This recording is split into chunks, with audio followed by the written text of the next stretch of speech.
Par les Comores. Vous êtes comme les pires colons que vous affirmez dénoncer.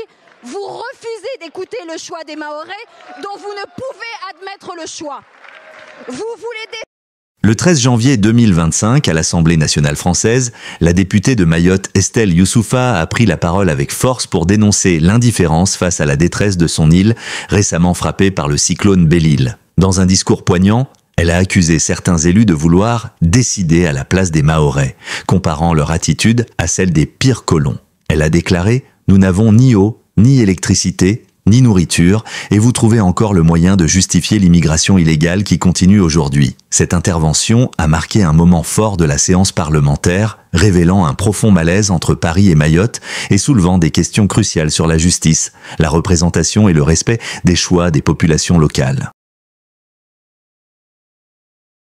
La pire catastrophe climatique de notre pays, en vous disant qu'il est temps d'achever notre île, de profiter de notre vulnérabilité pour sortir Mayotte de la République, en accompagnant, en encourageant le chaos migratoire et la déstabilisation orchestrée par les Comores. Vous êtes comme les pires colons que vous affirmez dénoncer. Vous refusez d'écouter le choix des Mahorais dont vous ne pouvez admettre le choix. Vous voulez décider pour Mayotte, sans les Mahorais, Merci. et vous voulez décider contre Merci. Mayotte. Madame la députée, le scrutin est clos et je vous en donne le résultat. On a 524 votants, dont 513 se sont exprimés. La majorité est donc à 257, pour 339, contre 174. L'Assemblée nationale a adopté.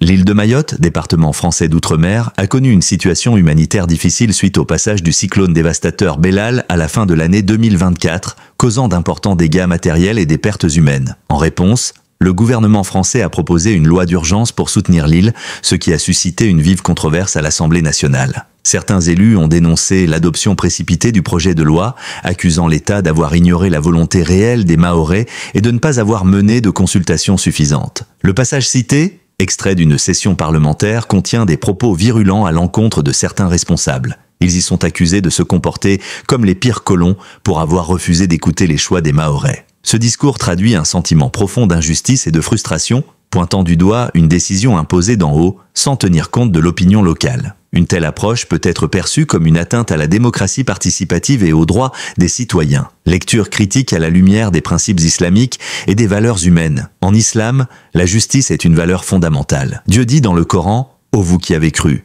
soyez stricts dans l'équité, témoins pour Allah » Sourate Al-Maïda, verset 8. Imposer une décision sans consulter ceux qui en sont directement concernés est une forme d'injustice. Or, toute société juste repose sur la reconnaissance des droits des peuples et le respect de leur volonté. Le principe de Shura, consultation, est au cœur de la gouvernance en islam. Allah dit « Leurs affaires sont décidées par consultation entre eux ».